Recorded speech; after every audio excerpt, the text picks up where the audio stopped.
there weren't as many protesters at today's rally, there was an increased presence by the police. There have now been 6 people arrested over those last 4 protests.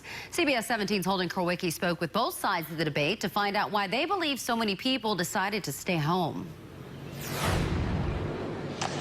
Well, Angela Morris, many of the protesters that I spoke with actually pointed the finger at the ReOpen NC organizers, one of which actually caught COVID-19 a few weeks ago, and another one who was arrested right here last week. Now, while we may never know the true reason that so many people decided to stay home, there does seem to be one thing that everyone here could agree on.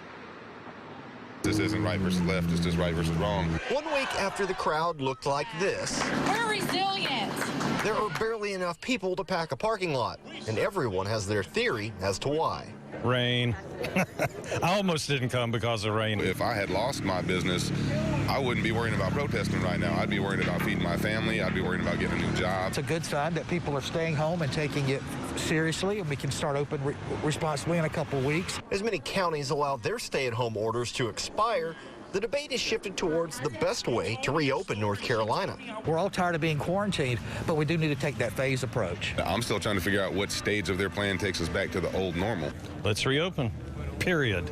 The order's unconstitutional, not just for churches, but for our people. We have a right to work and enjoy the fruits of our labors. With more than 1 million Tar Heels out of a job, there seems to be one thing both sides can agree on, and it starts in Washington. I think a second stimulus package would help us out significantly, and I think that would put people a little bit more at ease. I really hope that they do give every dime they can give every person, because they're quick to take money from folks. So anytime that they'll give it out, even if it's over something that I don't particularly believe in, by all means, spread it around.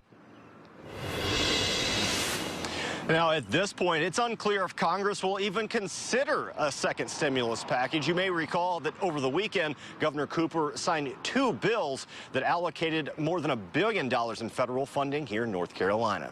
Live in Raleigh, Holden Krowicki, CBS 17 News.